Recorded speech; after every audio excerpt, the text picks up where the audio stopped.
Hello everyone, it's David again. I'm here with Season 2, Episode 2, titled Revelations. And luckily I have my glasses here so I won't be squinting at my notes and just be staring at them every so often like this.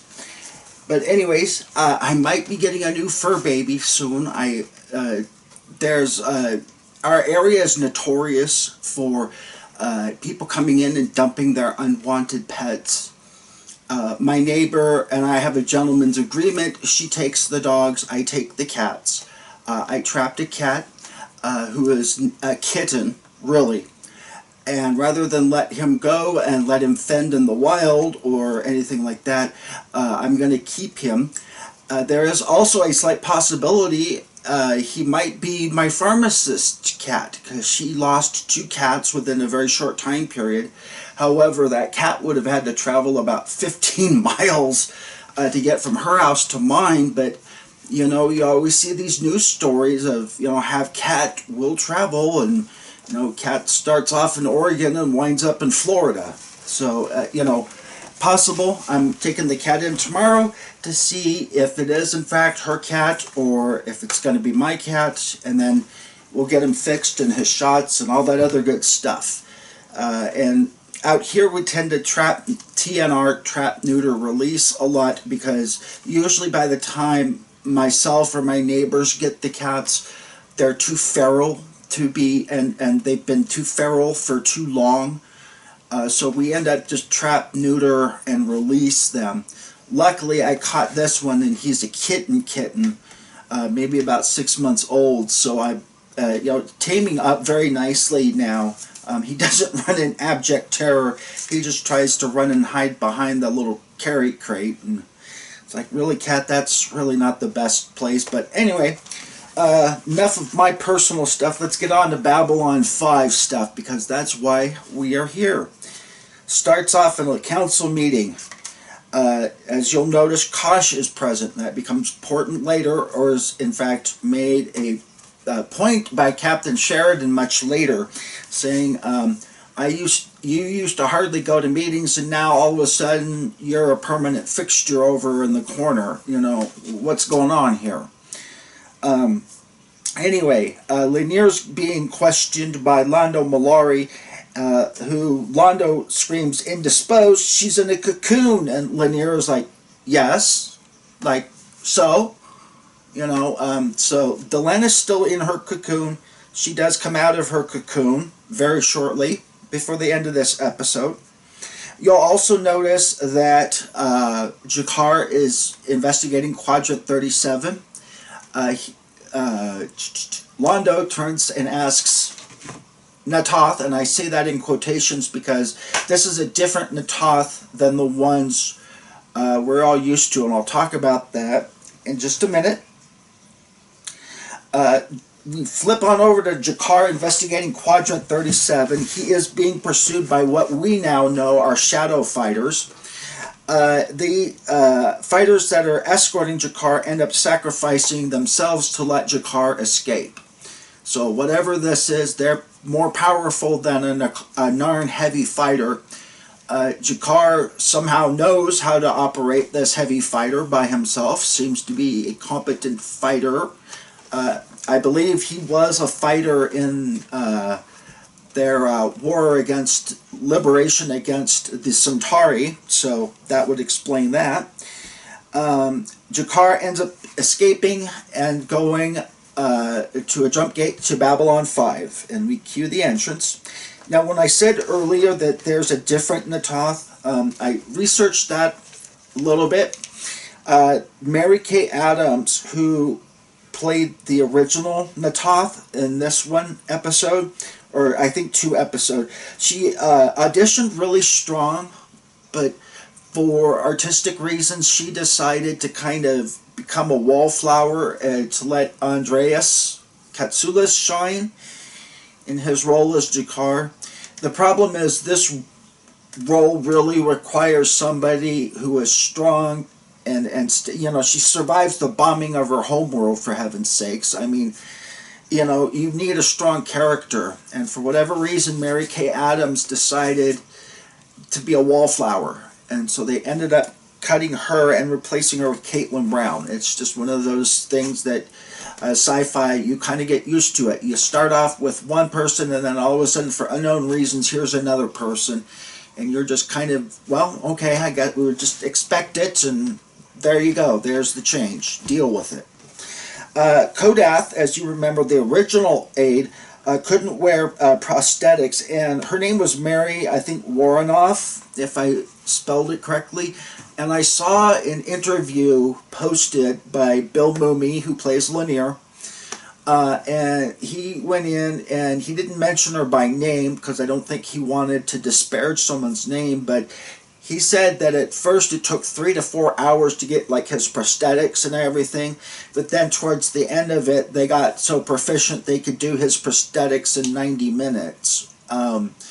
And Bill Mumy was kind of those, parents saved money from when he was a little kid, when he was, I think he was playing Billy and, Danger, Will Robinson, Danger, anyway. His parents saved his money, so he was wealthy. He didn't really need it, but he was like, oh, what the hell. Well, I guess Mary was trying to do her prosthetics, and she just couldn't tolerate it. Especially when they have to put in the red eye contacts. And I guess, like, one time she literally went screaming and crying out the room, like, I just can't do this, I can't do it, and kind of, so he was like, oh my goodness, it's like, what did I get myself into when I signed up for this? So I don't think he mentioned her by name, but I believe, and the stories line up to that's what he was talking about. So why G'Kar ends up getting so many aides is just, because I was told back in the day that it was the old pregnancy thing, that, oh, well, she got pregnant, so we had to write her out. It's like, well, women have been getting pregnant for millions of years. Why do you have to write her out? Well, anyway, that's what happens when you're in a male-dominated world, people. The storyline continues. Captain Sheridan's sister, who evidently was good personal friends with his wife Anna, who supposedly is dead. We find out later she is not dead. But she, as we know, died at Zahadum. And I'll pick up a little bit more on that later. We zip on over. Dr. Franklin wants to use the alien device that we encountered earlier that takes energy from one being, gives it to another, and he and Captain Sheridan kind of jockey around of who's going to be the one to get hooked up. I'll take a little bit from you, and a little bit from me, and then a little bit from you, and a little bit from me, is how they kind of resolve the issue. We zip on over, and Malari is meeting with Mr. Morden, and some mem-worthy lines here. Malari says, hey, you took care of Quadrant 37, it can't be traced back to me, and Morden's like, oh, without a doubt, no one knows, they all, think you did it, but they just don't care how, as long as it gets done and it's politically convenient. So, sounds pretty good for the world of politics, as long as it's convenient, and, it doesn't, can't be traced back to me or my supporters, why not? So he said, if you need more demonstrations like Quadrant 37, just let us know, just pick a target. And Malari jokingly at first says, why don't you eliminate the entire homeworld while you're at it? And Morden, not missing a beat, looks at him with all dead seriousness. One thing at a time, Ambassador, one thing at a time. Very mem-worthy. If you see one thing at a time, mems in the chat rooms, that's what it's referring to.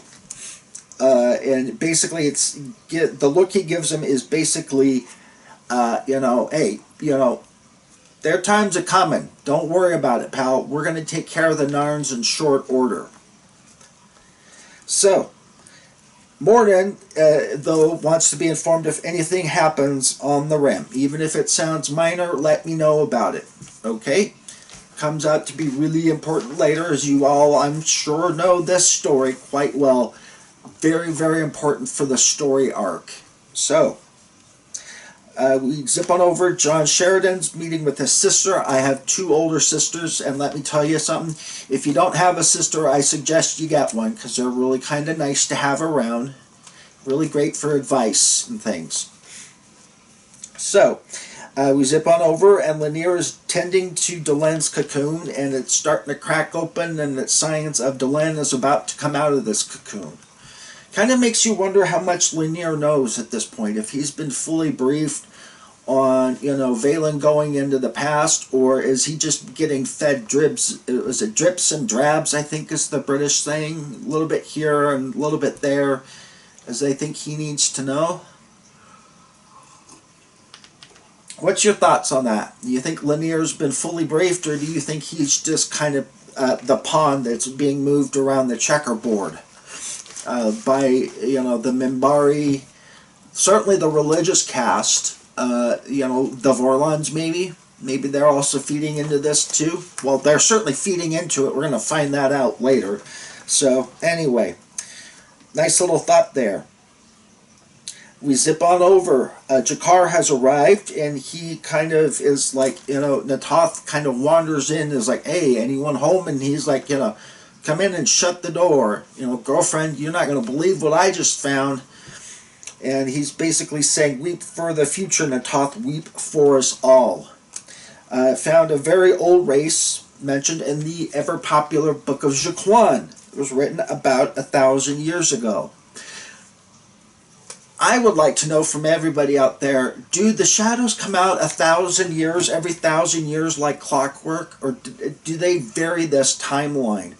Because it seems to me if Morden and Sheridan Anna would not have stumbled onto Zahadum, they could have gone quite a while longer, in their hiding. Because if memory serves, and please correct me if I'm wrong, the shadows came out, during Valen's time 1,000 years earlier, and then wasn't there like a 9 or 10,000 year time span between the Great War, when all the first ones came out and whacked the shadows and sent them back into hiding?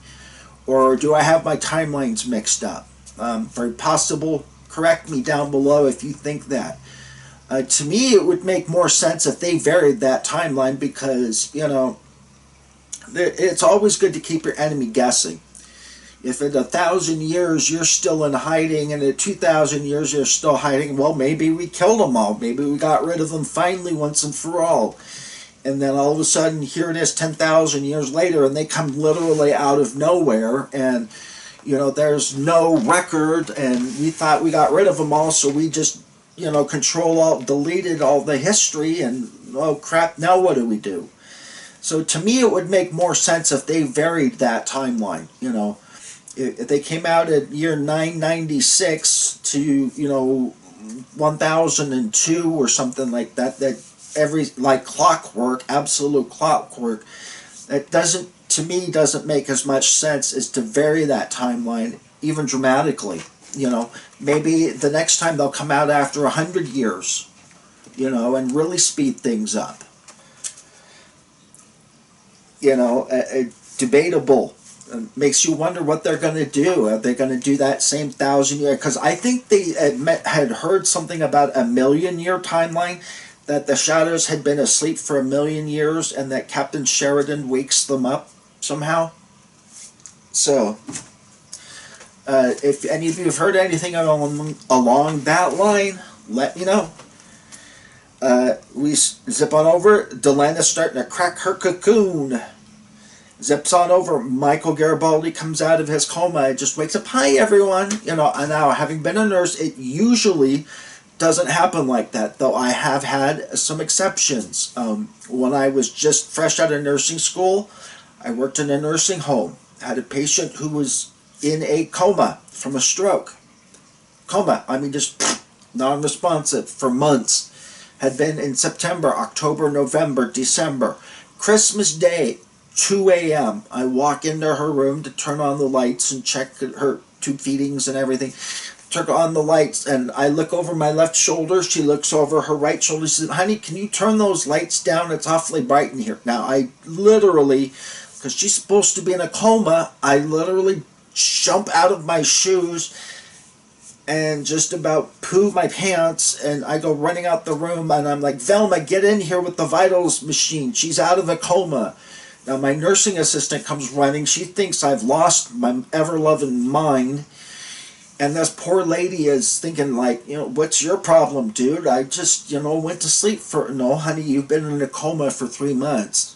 No, honey, it's September. No, honey, it's Christmas Day. Look at all the So I called her daughter, and her daughter at first thought I was a crank caller. Like what kind of sick person would call, because she's expecting her next call from us to be, your mother's passed away, because she's been told by the hospital, the doctors, and everything, your mom's not going to make it. The next phone call is going to be, I'm sorry, your mom's passed away. And here is some person she's never met, because I worked strictly night shift at that point. Here's this person she's never met saying, your mother's alive, talking, and,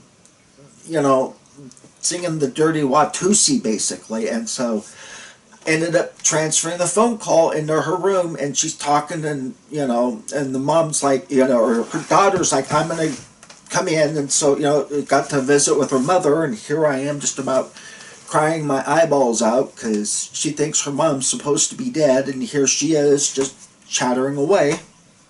So it does happen. Seldom, but it does happen.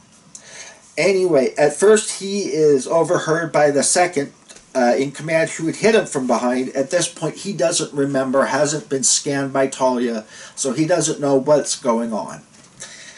Hallway scene, G'Kar is stating to Londo that he's going to call a council, and states that there is a threat to all races except possibly the Vorlons. So he's setting up the whole Shadows versus Vorlons.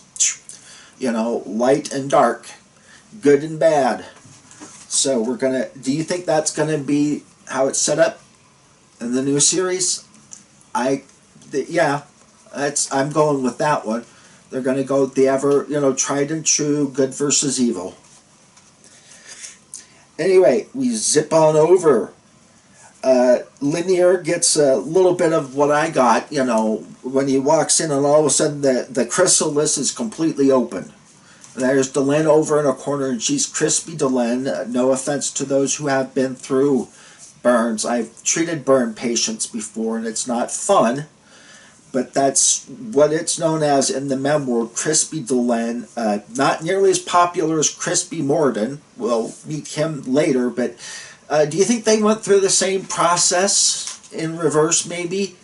Delenn changed over for the good, and Morden further solidified in the bad when he is nuked at Zahadu. Be interesting to see what people want to say. Anyway, Dr. Franklin's called to the quarters, and he starts to kind of peel away, and literally flakes of it's coming off. And yeah, I've done that before, actually, as a nurse. When I was in an emergency room, I had a 5-year-old girl literally throw me. She got her legs underneath me, and she had burned her dress while lighting a fire. Her parents were asleep. They worked a night shift, and she was 5 and got hold of one of those long matches, lit it, and burnt her dress. So I was trying to peel away, help the nurse peel away the dead skin and everything, and it's very traumatic. She's 5 years old. And anyway, she got her feet underneath me and literally threw me across the room, and I slammed up against the door and went sliding down to the floor. And the ER nurse just, this nursing, they, are you okay? Nope. It's like, well, did she get you? Like, yeah, I'm fine. I get right up and go right back into battle. And yeah, she ended up going to a burn unit. I'm sure she's fine. That was about 25, 30 years ago. So anyway, we zip on back over. John Sheridan's quarters. We learned it's been 2 years since his wife died in exploration. She took a job on the ship, the Icarus. Now, I can't stress to you how important this is. This is kind of one of the most defining moments in the Babylon5 story arc, because basically it sets into motion And for some reason, Kosh knows all about this. Anna Sheridan going. Doesn't know that she is not dead. Doesn't know. So do the Vorlons have spies sitting there with their binoculars watching who goes in and out the capital city? Do they have a satellite somewhere watching this place? And if so, why aren't the shadows zapping the spy or getting the satellite? Or are the Vorlons paying somebody, maybe? If you have any ideas on that, I'd be interested to know if you've heard anything. Anyway, takes a science job, or officer's job on the Icarus. I had to look this one up. Icarus was the son of Daedalus, who helped construct the labyrinth. Known as a skillful architect and craftsman was Daedalus. And they were trying to escape Crete for some odd reason on wings of feathers and wax. I wonder if wasn't Crete the site of one of those super volcanoes that went off maybe around that time? Maybe that's why he had to escape Crete. Anyway, Icarus, they tries to escape Crete on wings of feathers and wax. Dad warns the son, and the son, out of hubris, doesn't listen to Dad, whoever does. Anyway, gets too close to the sun, which melts the wax, and he falls into the sea and drowns. So, that comes to saying, don't fly too close to the sun. So she was going to go on a survey ship, survey on a ship called the Icarus. So I'm wondering if that has to do with Zahadum. Got too close to Zahadum and ended up flying too close to the sun, I guess. Zip on over, and here's Franklin helping to peel away Delenn's skin covering, and she's, what am I? Like, well, hun, shouldn't you have asked that question before you went in the cocoon? Ugh. Zip on over to, very important, G'Kar is at a council meeting. An ancient enemy has returned. We all know it's the shadows. They all don't quite, there's not a lot of certainty yet on B5 world, but dead worlds that are supposed to be dead are inhabited again. So it makes you wonder, what other dead worlds is he talking about besides Zahadum? And ships too similar to those mentioned in the book of G'Kar. The Narns are going to send a ship to Zahadum in 12 hours. And we all now know that Londo warns Morden.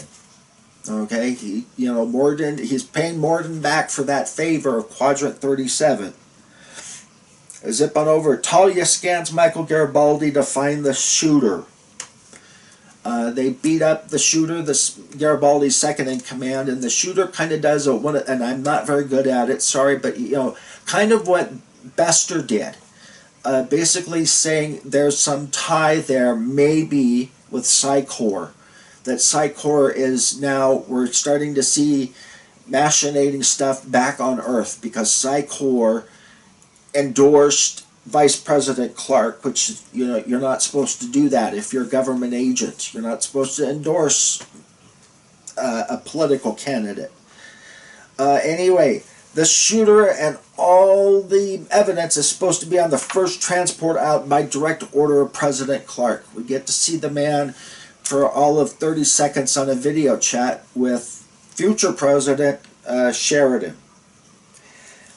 We all know, very famous scene, Narn cruiser exit hyperspace against Zahadum and is instantly destroyed upon arrival by the shadows. It makes you wonder, wouldn't there have been some sort of evidence, some sort of black box that, they would have had on board this machine? But evidently Narn cruisers aren't supposed to have black boxes, but so, because it leaves no evidence, and they all think it's a jump engine failure, is what the government's attributing it to.